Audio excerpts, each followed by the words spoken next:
Bonjour à tous. Des journaux se font l'écho de la journée internationale des droits de la femme célébrée hier en Côte d'Ivoire, à l'instar des autres pays chaque 8 mars. Là-dessus, Fraternité Matin apprend que la première dame, Dominique Ouattara, a rehaussé par sa présence hier 8 mars la célébration de l'événement au plan national à Koumassi, aux côtés de la ministre de la Femme, de la Famille et de l'Enfant, communiant ainsi avec environ 5000 femmes de plusieurs communes du district d'Abidjan.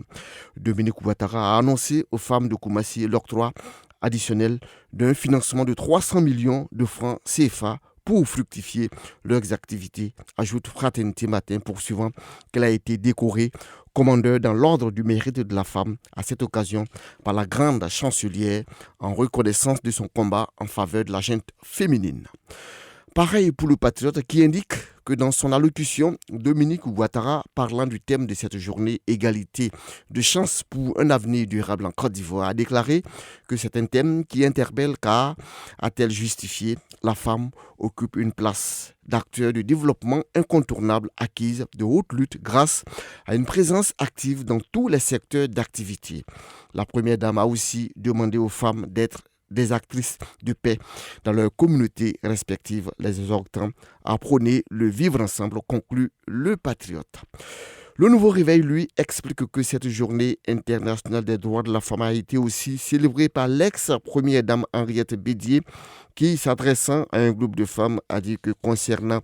la promotion et la protection des droits de la femme, des progrès ont été enregistrés par endroits, mais cela reste insuffisant, plaidant ainsi pour le respect et la dignité des femmes. Pour Dernière Heure Monde, cette journée du 8 mars a été l'occasion pour Henriette Bédier de se prononcer sur la vie chère, disant que cette journée est un peu teintée d'amertume du fait de la triste réalité du quotidien dû au coût élevé de certains produits, surtout alimentaires.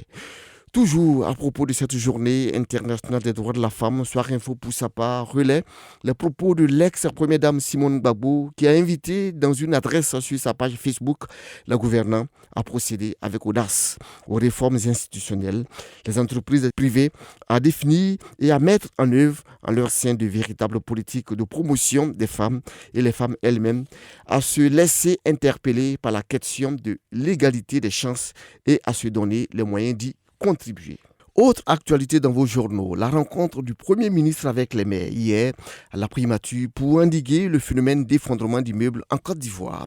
À cet effet, le patriote apprend que Patrick Achi veut transférer certaines prérogatives du gouvernement aux maires.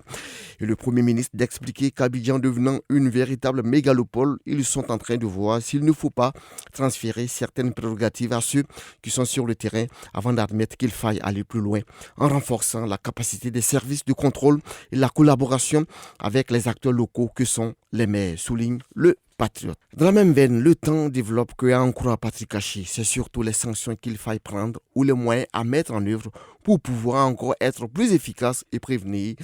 la surveillance de tels événements. Avant d'ajouter que sur ce phénomène d'effondrement d'immeubles, le député de Cocody, Lansine Soumaro, réclame une enquête parlementaire.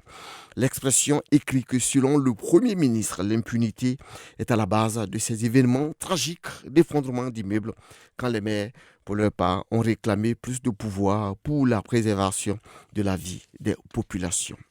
Enfin, cette information concernant l'élection annoncée du nouveau président de la Fédération ivoirienne de football où la FIFA rejette le système de parrainage et fait reporter l'âge électif de la FIFA. À ce sujet, Supersport, tout en publiant le courrier de la FIFA adressé au comité de normalisation de la FIFA, écrit faute de parrainage pour être candidat à la FIFA. La FIFA et le CNFIF veulent voler au secours de Didier Drogba, arguant que la FIFA veut revoir les parrainages, mais révèle-t-il, les clubs disent non. Merci et bonne lecture de vos journaux.